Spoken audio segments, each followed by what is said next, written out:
Welcome to a quick benchmark. This one is actually 3 benchmarks in one video because they're all really short. The first one up here is Tomb Raider. All the graphics settings here are the exact same. The only change is the resolution.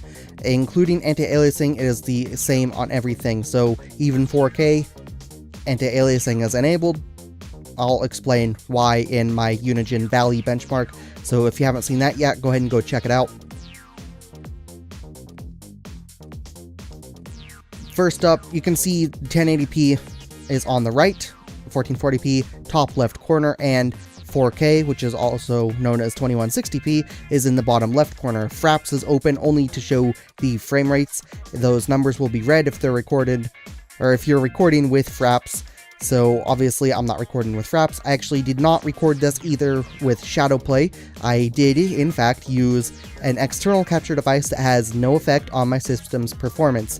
The capture device I used is an AVerMedia Game Capture HD2. And even the hard drive that capture device records to is an external hard drive. And all it does to record is you plug the HDMI cable right into it, and it goes right out to the monitor. It's the same as plugging directly into a monitor. The results are there, and the next benchmark will be the Resident Evil 6 benchmark tool. The Resident Evil 6 benchmark, it doesn't actually say the frame rate at the end, your average frame rate or anything, but it does give a score. This score is calculated by how many frames you have actually rendered throughout the entire benchmark.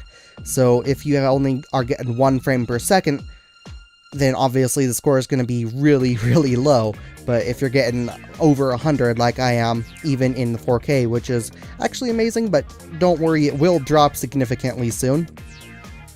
If you are getting over 100, it's going to be a really high score. Of course, the 1440p here is the only one where you can actually see the score, but you'll see the scores of 1080p, 1440p, and 4K at the very end of this benchmark. Of course, these videos do go out of sync a little bit because of the loading areas, but that isn't really a problem. They're only about a second off by the time this benchmark ends.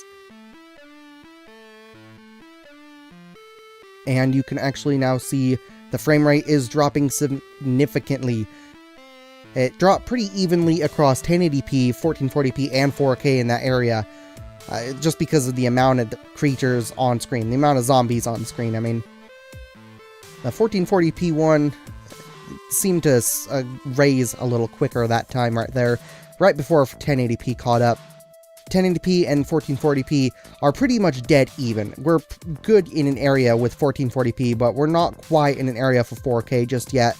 1440p is mostly for the higher end computers. Mid-range can handle it. Low end, you're probably going to want to stick to a 1080p system still.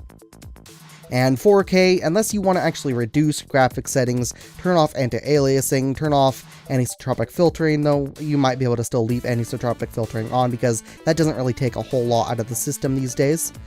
You might want to have to reduce textures and stuff if you actually want to play in 4K on stuff. Even with my system, yes, I am using 2 GTX 980 graphics cards in SLI. And even with that, 4K can be hell on my system, so still not there. We're getting there. It's going to take a few more years, but we are, I can say, in an area for 1440p. And if you do really, really want 4K, go ahead and take a look at some of the older games. 5-year-old games, 4K will run great. 10-year-old games, hell yeah, you're going to have hundreds of frames per second. And here are these scores. The score on the right is 1080p, obviously, there's text. Top left is 1440p score, and the 4K score. So you can see there's not a huge difference between the 1080p and 1440p. This actually coincides with what I was saying, with we're in an area for 1440p now, and there is a pretty big drop for 4K. This is not all that much for Resident Evil 6, but for other games it may drop a lot more. This is also BioShock Infinite this time. And instead of using 4K in this, because the benchmark tool didn't allow 4K unless I was missing something, there's probably a way to enter a custom resolution. I don't remember. but I only ran 1440p, which is on the left, and 1080p, which is on the right. The differences here also are not all that significant. There is a small difference, but you're going to want to pay close attention to the frame rates of Fraps in this benchmark, because at the end there are no results. It just closes the benchmark tool and asks if I want to save a file, and I didn't bother saving that file. So just pay close attention to the frame rates. That's all that really matters. That's all that's important, is if you like those frame rates. And you can see there's really almost no difference between the two. By the time I look back and forth between the numbers, it's almost like 1440p is caught up to 1080p, except for in one little area there. It looks like it jumped up a good deal higher than 1440p, but this game does actually run pretty good on my current system. And actually, that is the end of this video. If you guys enjoyed it, feel free to let me know with a comment, like, subscribe, and or share, and I'll see you guys on some other video some other time. But till then, I'll see you guys later. Thanks for watching. Bye.